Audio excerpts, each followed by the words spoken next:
All right. I told you guys. Didn't I tell you 10 episodes was a milestone for Russell Buddy Presents? It's over. It's over. Russell Buddy Presents is gone. Let's start something new. There's no easy way Hi, and welcome to the Fat Way Out inaugural podcast. We're not going to start at number one, though. We've done that. We've been through there. It's just a process. Number 11, because we were there and now we're here and we're still going with the same thing. Does that mean I should have included all the other ones? Not really. I mean, these whole Russell Buddy Presents have been sort of the evolution of my own personal questioning. What are we doing? Where are we going with this? I gave in, guys. I'm it. I'm it. I'm here. I am who they say I am. I don't know what that means. But yeah, we're going to do a podcast about health. We're going to do a podcast about some weight loss. I guess it was just what we're supposed to be. I fought it. I fought it because honestly, you know why? Because look at me. Oh, um I was in God bless Mark. He just got done putting up a little clip with starring your buddy. I mean, not starring. I was the guest. They are starring Mark Bell, starring Nsima, starring Andrew. But I was the guest, and we did a little clip talking about my whole like appetite versus hunger thing. And quite frankly, your buddy was I was kind of great. Um, what I thought I was great. I know it sounds arrogant, but I thought I was great. I mean, great compared to what I expected it to be. I expected it to be so bad. But yeah, so let's see. In the comments, someone said something like, "What a big giant pile of fat." Massive, I think. I think he was British. I don't know. I was like, okay, Russell, don't seek affirmation in the comments, which is complicated though, because like sometimes I do find affirmation in the comments. You guys are so nice and loving. You guys are so gentle. I haven't really dealt with fatty trolls online hardly at all. I mean, almost zero. So, and in fact, in the last podcast that I was on, Mark, I was in the comments. I was giving little here and there's, and I'm a fan of Mark Bell. I go in the comments. I leave a comment. I left a comment today about his response to Greg Doucette's response to. Anyways, the burps again. Not good yet. Um, and those comments were all positive. So this was so I'm like 1 for 5. I'm 5-1, 4-1. That's not bad. I'll take it. But I get the feeling I don't want to go back and look at it again. So I won't. Uh that being said, I read all of your guys' comments and I love you so much for the positivity that you guys give me. And that's why we're doing this. I mean, look, we're in this together, okay? Listen, I am no fitness or health expert. Surprise. You guys know that. You know that. But you know what? On a daily basis, I hang out with fitness and health experts. I have been blessed, privileged to start being able to be around some of the great minds of strength and health and fitness and weight loss and it would be wasteful for me not to take what I'm learning and bring this to our community to either people a little older trying to get it back or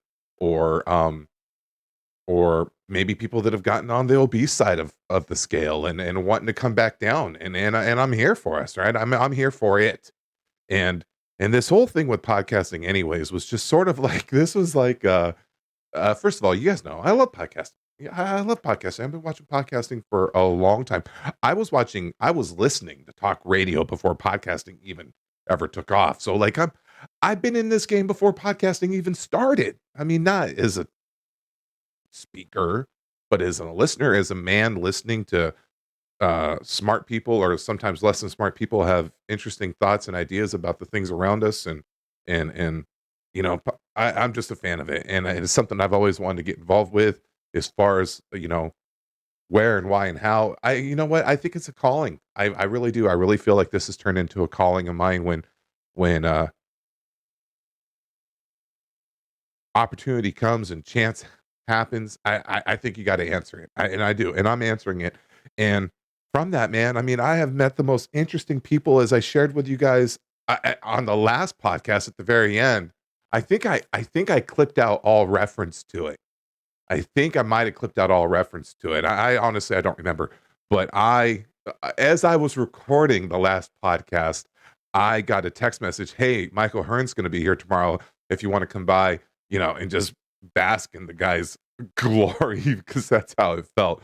I mean, I watched Michael Hearn walk into that lobby. I was sort of sitting by the register at Mark's gym out in the front lobby where a lot of the retail stuff is, and I see him coming down the hallway, and wow, I kid you not. Oh my God, Russell Buddy didn't cuss. Hey, listen, we're trying to go for the algorithm here, okay?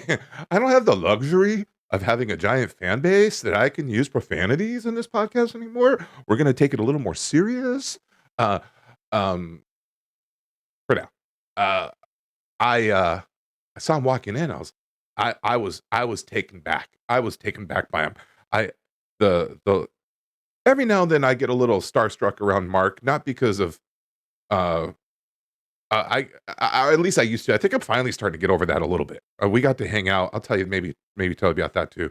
But you see him come in, and the last time I felt like this, we'll say prior to Mark, it was when I was driving limos, and I go to this nice town, right, and go to pick up this guy. What were we doing? I think we're just grabbing him, grabbing his girlfriend, and and going. They were going out to dinner, right? So I have details about this story that maybe I should not share who this guy was, but he's like a probably nobody you guys know, but he's a successful guy, and I go into his house, and it's a nice condo, a nice condo, not a big giant house, nice condo. I mean, obviously, a little bit of money to buy the condo, but not like, oh my God, this look at this big giant mansion, right? And this guy comes around the corner, and he is just a medium sized man, not tall, not short, very medium, um, medium shoulders, you know what I mean, but very fit, very very fit, and looking good, right? Looking good, wearing the slacks, button up shirt tucked in, nice shoes, drinking some scotch, a little scotch, and I was just I just peed a little bit. I just peed a little bit. He was too masculine, too awesome, too magnanimous. Uh, Your buddy just peed. I just peed a little bit. I couldn't help it. I'm like, "Oh, can you sign the contract here?" Blah blah. And he's such a legend. And this guy's a businessman. He's been in limos before. He goes, here, let's just get this out of the way early. Drops $100 bill tip right up front on the contract. And he's like, well, that way you don't have to worry about it. Hey, you're going to take care of me tonight. I trust you. Oh, God bless him, man. That's the way they all should have been.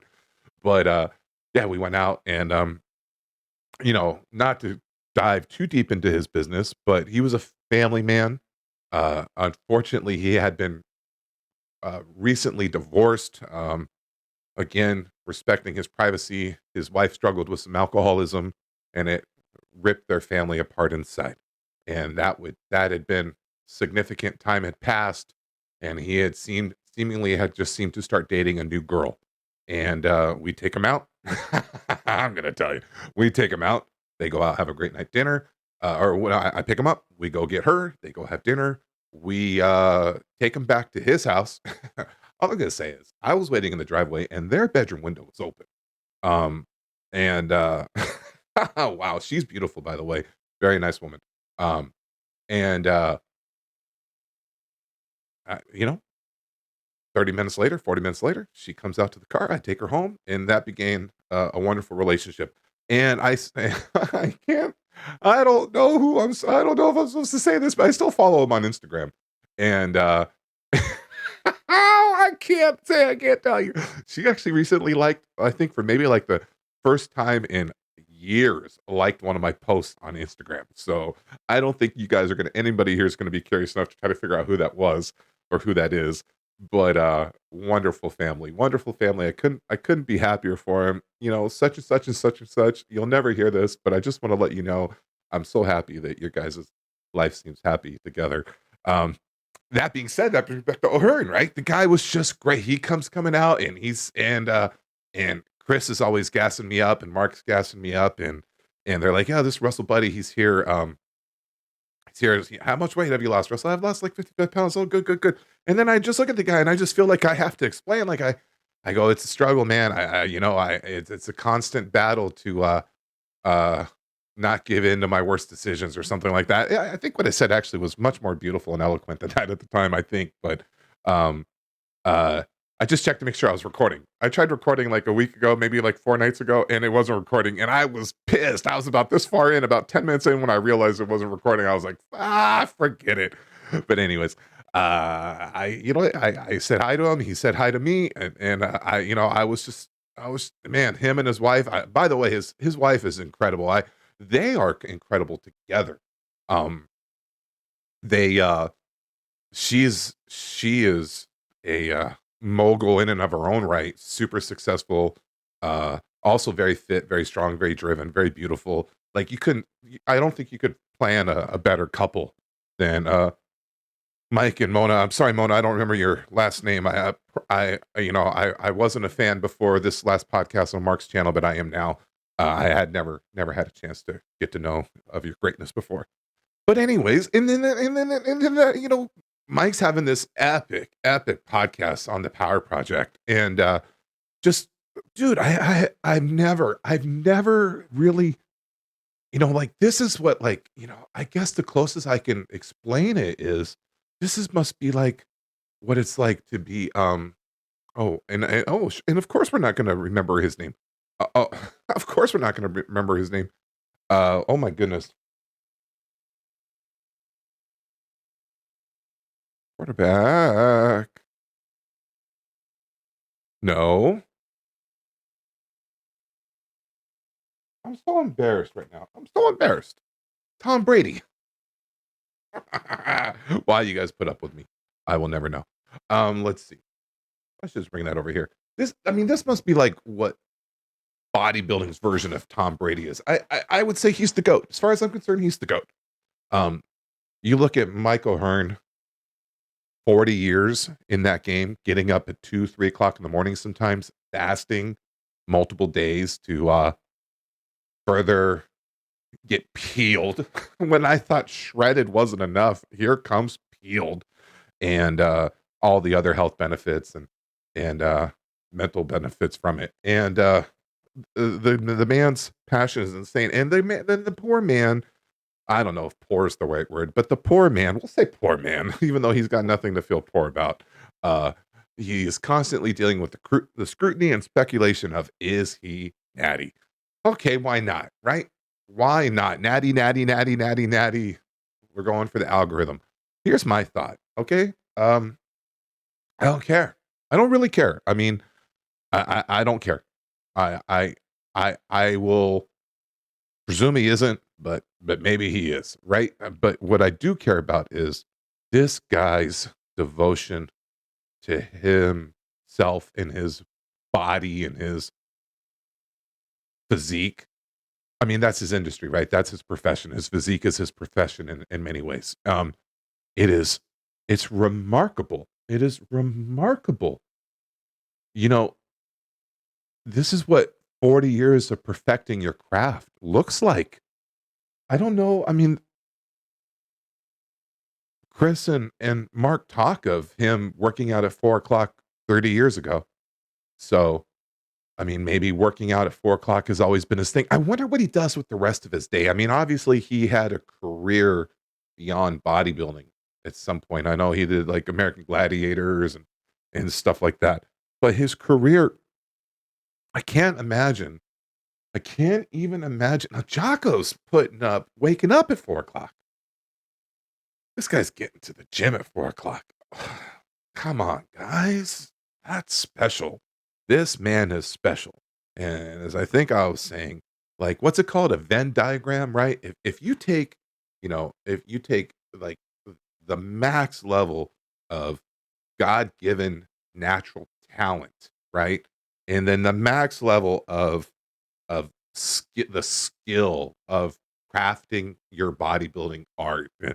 dialing in the workout, dialing in the rest, dialing in the nutrition, dialing in the mindset. I mean, maybe this is what the peak.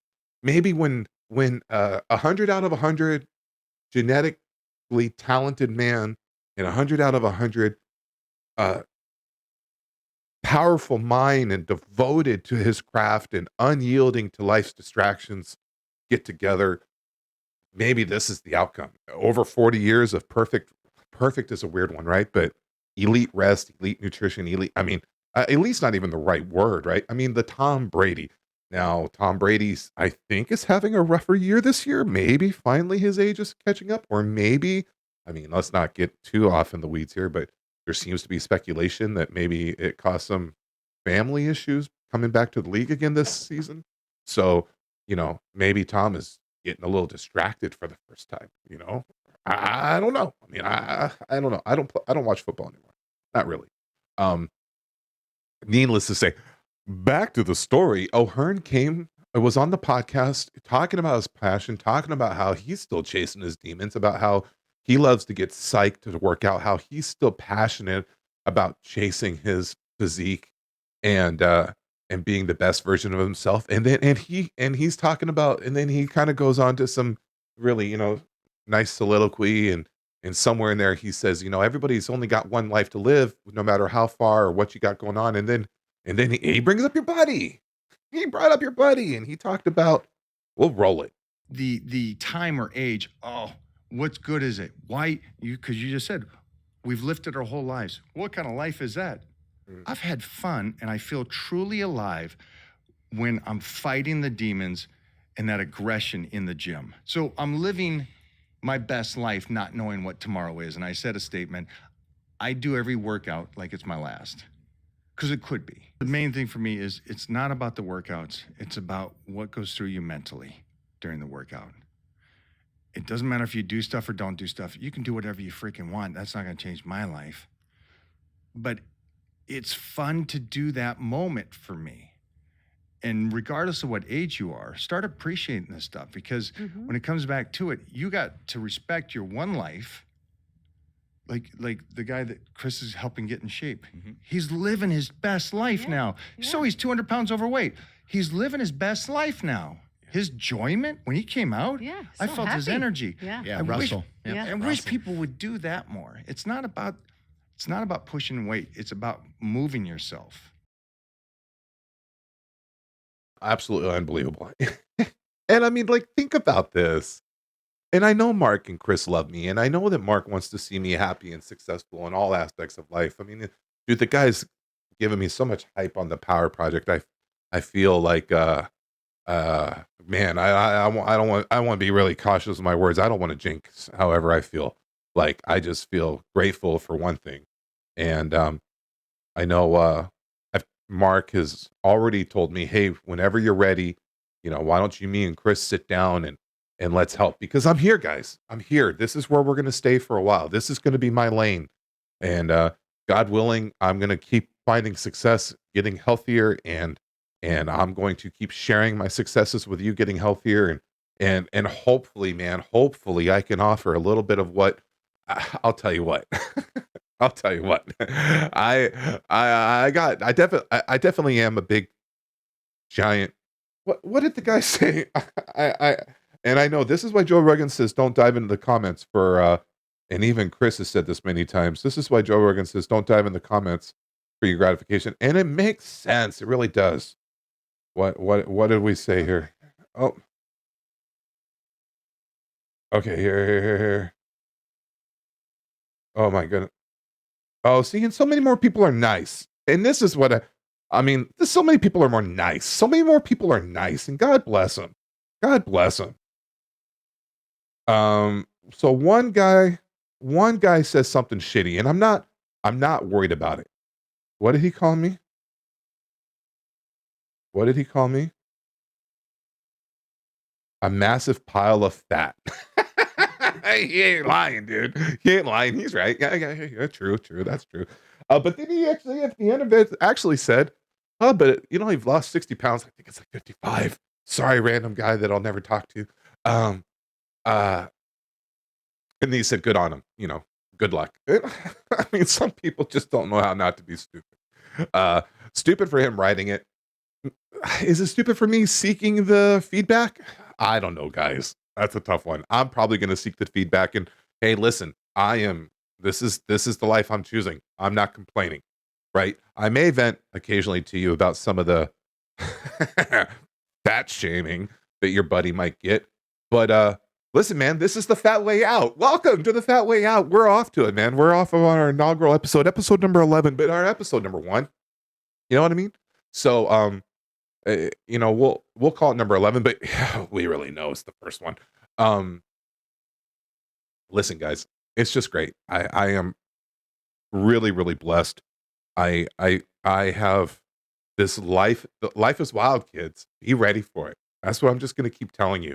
I mean, that even led into, knowing Chris and knowing Mark. Chris got into some sort of like discussion with the great and mighty Thomas DeLauer, who put up a really interesting podcast today about basically you're not getting fat because of your metabolism. Long story short, your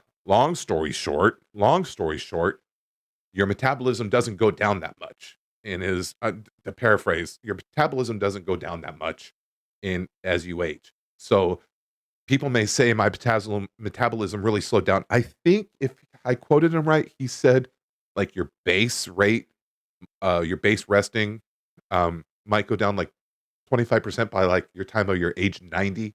I don't know. That was a really that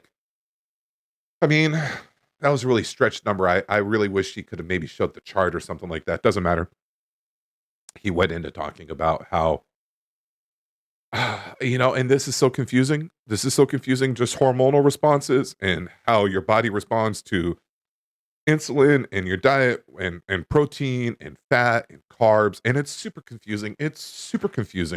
And speaking of super confusing, I had the privilege of asking him a question about cortisol, and here's his response. Can I ask you one more question, Tom? Before, Yeah, for sure. and I guess I might be just parroting what I heard in your video this morning, but how does cortisol affect this whole process for someone like me trying to lose weight? How does cortisol affect the weight loss process? So again, I say it with a disclaimer because hormones are just complicated, right? Right, Like, sure, I a lot understand. of times when cortisol is elevated, it's elevated for a reason, right? And I use this, it's fresh in my mind because I just, had this conversation with Dr. House, and it was so interesting because he did talk about this specifically because we talked about testosterone to cortisol ratio. He's an expert in testosterone, by the way. You guys got to have him on. He's great. Absolutely, yeah. Testosterone to cortisol ratio, because Dr. Paul Saladino insists that is like something you need to measure, like your testosterone to cortisol ratio. When he was on my channel, we talked about this. He's like, I think that's an objective marker that should be looked at, like morning testosterone to cortisol. Dr. House tends to disagree. He thinks that cortisol is, again, sort of a canary in the coal mine. It's like, is it elevated because there's other things going on? And it's just simply doing its job. Like, it's just doing what it's supposed to do.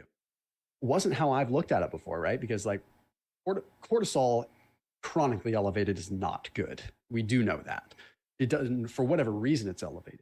I mean, if it's elevated for a long period of time, you've got A, that in and of itself is not good, but B, something is driving that process, which isn't good either. So then you have everything's cattywampus. And like the presence of like high cortisol and high insulin for prolonged periods of time, that is a driver of visceral adipose tissue accumulation.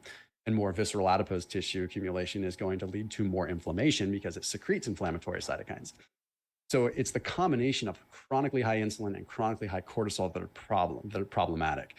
The pulsatile nature of cortisol when it spikes when it's supposed to spike, and the pulsatile nature of insulin spiking when it's supposed to spike are not a problem. Like, no one should be afraid of a spike in insulin as long as you come down, right? Just like no one should be afraid of spiking cortisol as long as you come down. Like if you go train hard, you're going to spike you're going to spike your cortisol, right? So it's a very like nuanced discussion. However, I would probably guess, given your situation, Russell, that you probably are having high circulating cortisol levels just because inflammation's high and it's this constant feedback loop. How would I test that? How could I test that? I mean, you can certainly test your cortisol. There's I don't know if ZRT Labs still does it, but for like $20 or $30, there's salivary cortisol testing. And that's like the easiest way. I usually keep a couple of those on hand. Like um, I used to think that overtraining, cortisol would measure my overtraining. Yeah. I tend to think it maybe doesn't now because I've seen so much mixed signal there. Yeah. But yeah, you can certainly test it. Also, you can- like a lot of things, like you kind of don't want necessarily to squash your inflammation like after you work out. That's been shown to be actually could be negative, right? What in the world? Look at this life, guys. How I am blessed, man, by chance and circumstance and just some mutual adoration from the Bell Bros. I don't know what to tell you guys, man. I've just been really able to it's like I feel like I'm doing like an internship on learning how to get healthy and communicate helping others get healthy and I really feel like that is something I feel called to right now. I this life of being trapped in your obesity and even being whether even when it was less debilitating for me. It's a miserable experience, you know, and there's so much negativity and there's so much and even now there's so much like obese people as am I out there advocating for, you know, fat acceptance and yeah, I mean as I said on Mark's podcast, I don't like these moral judgments that go against obese people and even this argument that fat people are a drain on society and a drain on healthcare. I don't agree. We'll save that conversation for another time. At least not in any excessive way, more so than we'll save that conversation for another time. Let's just say I effort, man. I effort to beat my obesity, and I effort to share that with you and your guys' feedback, your likes, your follows, your comments, your subscriptions, man. They help, man. It's a driver for me. It makes me feel motivated to keep going. I'm pushing it all in on me.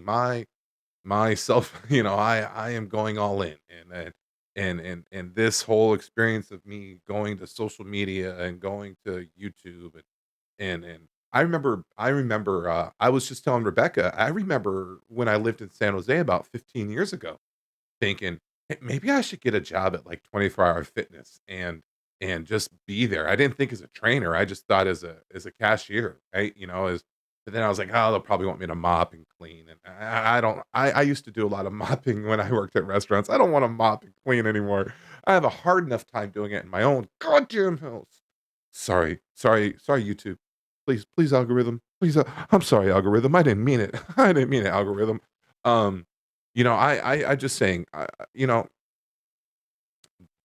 I, I am immersing myself in fitness, trying to bathe in its knowledge, and I am so blessed to get to meet some of these great thinkers and doers in the fitness world. Matt Wenning, right? I got trained by Matt Wenning. Matt Wenning put me through a workout program and I edited, we recorded it and I edited it and I sent it back to him and his media team's going to do whatever they do with it. And it's just really cool. It's just really cool.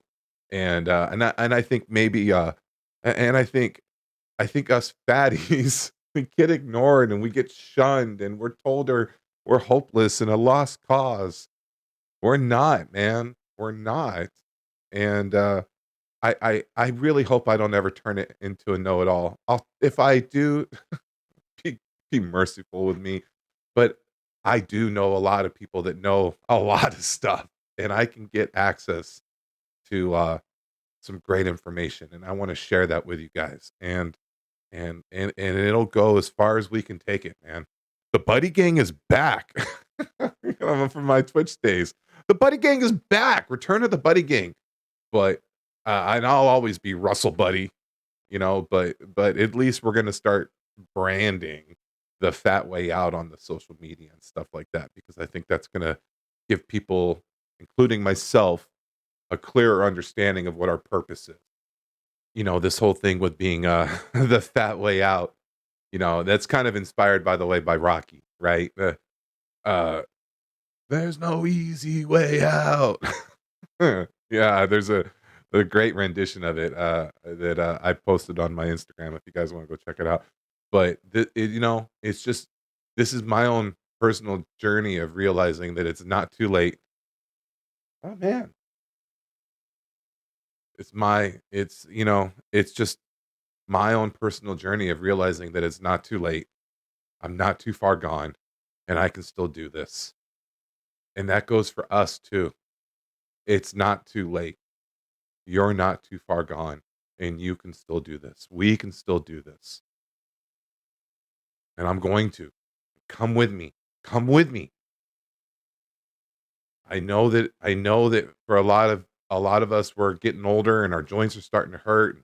Some of us are carrying extra weight that we should be carrying, and some of us have more pain in our joints that would ever be fair. This world's not fair.